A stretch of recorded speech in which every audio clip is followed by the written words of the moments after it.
Today we're in San Diego exploring sustainable practices. This is an all-organic farm. What does that mean? Now more than ever, it's important to know where our food comes from. We're not trying to fight against nature, we're working with nature. We made it to my favorite hidden gem in San Diego County. Join me, Lucy Cardona, as I travel the world to show you how we're all connected as people to each other and our environment.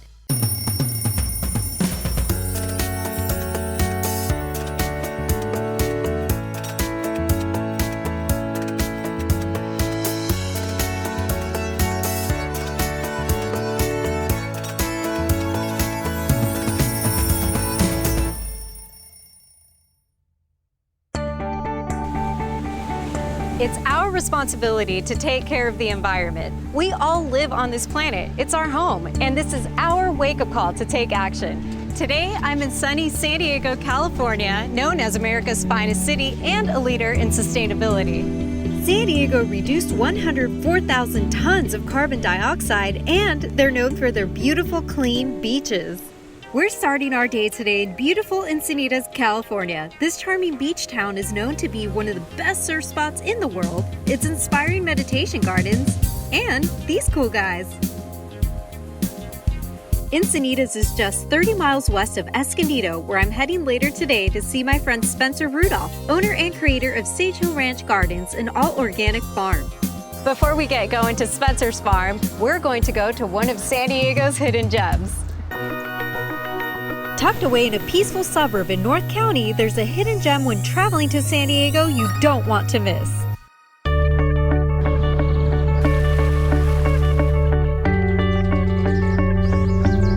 We made it to my favorite hidden gem in San Diego County, the Bernardo Winery. Just look at this place. There's grapes everywhere. It's charming. There's cobblestone, there's bricks, there's plants. It's actually the oldest business in all of San Diego County, dating back to the 1800s. I can't wait to go check it out and talk to Ross about his sustainable practices when it comes to winemaking. This place was founded in 1889, 131 years ago, by 5 Sicilian partners. Those 5 Sicilian partners made it all the way up into Prohibition.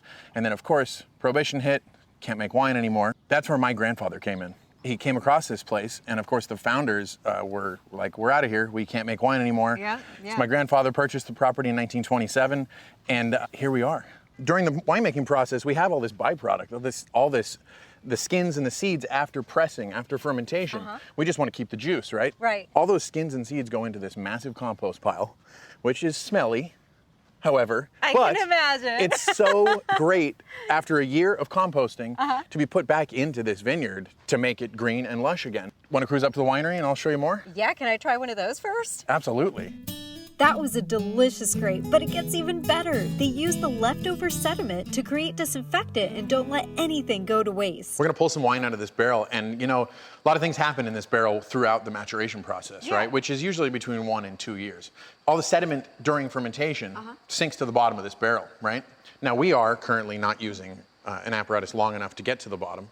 All of that sediment actually gets sent to a local distillery, and that local distillery will distill out the brandy, will distill out the alcohol at close to 90%. It's a really phenomenal disinfectant.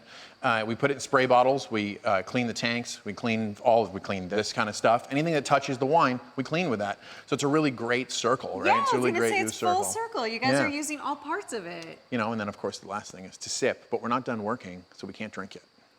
We can't drink yet? Okay, fine, whatever. And thanks to Ross, I got a really good taste of what it means to sanitize with organic products. Now I'm on my way to Spencer's farm to learn about organic farming and its impact on the community and environment.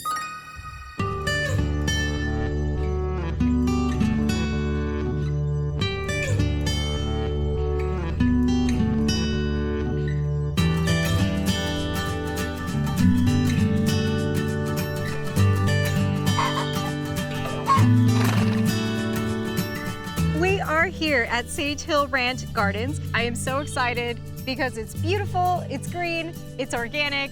Spencer, you're here. Thank you, Lucy, for having me. Appreciate Thank you for having us here. Yeah. Hey, can you tell me about your farm? Yeah, So my farm is, we operate at a more traditional level. We don't use any type of tractors or machinery. We don't use any type of tillage, so we're preserving our soil life. We don't use any type of pesticides, even certified organic pesticides. We operate with a no chemical, no spray farm. We come in when we use a physical barrier to protect our crops, and also by not spraying even organic pesticides, we're actually protecting ourselves and protecting the wildlife around us as well. So that's what makes it organic, right? Yes. Because you hear the word organic and it's like, what does that even mean, an organic farm? So basically it's no pesticides, no till. Yep, it's just keeping it as raw and simple as possible. Where do you start all your seedlings, or do you just throw them in and they grow? Yeah. So we start everything in a greenhouse, and then we get everything out into the fields from there. Oh, perfect. Yeah. All right, can we go look at the greenhouse? Absolutely, let's check it out. Let's go. Yeah. All right, so Lucy, check this out. This is our greenhouse. Wow. All of our seeds get started in here, and then we transplant them out into the fields. How does it look so green and plush and beautiful? green. Yeah. So that all starts with our soil. We create our own soil. It's a peat moss, compost, and worm casting blend. It's a real homogeneous blend, and so it's going to be real carbon-based, a lot of organic matter in it. Okay. And what that's doing is that's helping us retain a lot of water in these cells. So the more organic matter you have, the more moisture is retained. One thing that we absolutely do not use in our greenhouse, actually even in our fields, is synthetic fertilizer. Synthetic fertilizers are high in nitrates and other chemical compounds that actually can leach from your fields and into your rivers and streams. From there, we're just poisoning the planet, essentially, if you're using a synthetic fertilizer. Poisoning the planet? Essentially, yeah. We do recycle all of our water, so that goes out, and then we recycle that and put it back into our fields. That's amazing. Do you want me to show you where? Yeah. Let's Okay, go. cool. Let's do this. Alrighty, Lucy. This is the product of our recycled water. Everything out here, like I said, is ran through our recycle tank, brought back out, and pumped back into the fields. Wow. So all of our practices are geared towards helping with climate change. And I wanted to be an example and prove to people that we can farm more sustainably and more regeneratively for the world. We have integrated fruit trees with our vegetable production. So we tuck in veggies up underneath our fruit trees, and so we'll have a year-round with fruit and veg production. So you're literally not wasting any inch of land. Underneath one is another, and you're just putting it, but it works harmoniously, yes, right? Exactly. And that's the key, is that we're not trying to fight against nature, we're working with nature. And we're so disconnected, I feel, from the food we eat, where it comes from. Like, you know, you go to a grocery store and there's an apple sitting with a million other apples on just like a table. Yeah. You don't even know where the apple comes from. And that goes back to the aspect of having more small farms based around your community, because that builds that connection with your grower, and that builds a more resilient community. Well, I'm excited to try some of the stuff. Can we go and pick some stuff now? Absolutely, yeah. We could grab some. Woo! We got some zucchinis. Let's head this way. Wait, are there bugs on them? No. Like good or bad? Good bugs? Like scary bugs? No scary bugs. No.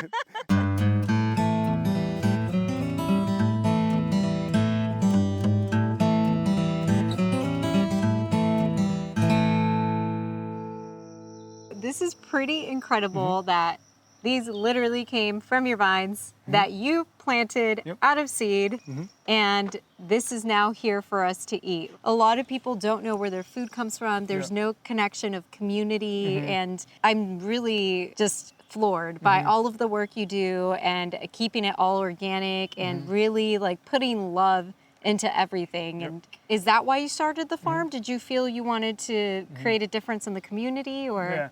Yeah, a few of the reasons why I started my farm was that I felt like I needed to source my own food, and I wasn't finding any other farms around me that had food grown the way I felt like it should be grown.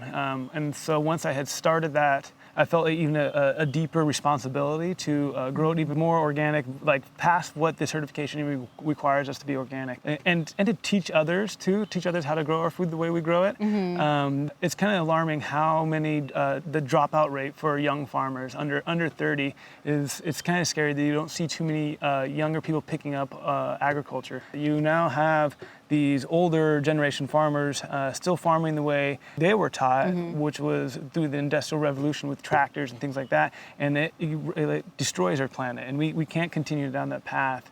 And so for me, it was, it's like I said, it's a responsibility to teach others how to grow organically and how to grow sustainably and how to rebuild our soils and rebuild what we're losing. That's why this is so important to us and to especially our generation, younger generations. This is a big impact on the environment. Agriculture is huge. It's our food. And without it, what's going to happen? This is like our wake-up call. Where can we go get your produce? We open up on the farm almost year-round, and you can come up and you actually can shop and buy your produce and then walk around the farm and check out our processing too, because like I said, no one does it the way we're doing it in San Diego at the moment. Well, thank you so much for having us today. This is awesome. I'm taking these bad boys. You can have them. A simple way we can make a positive impact on the environment and to live more sustainably is by supporting your local farms. Join me on my next journey to meet more inspiring people and discover more hidden gems on Wake Up Call.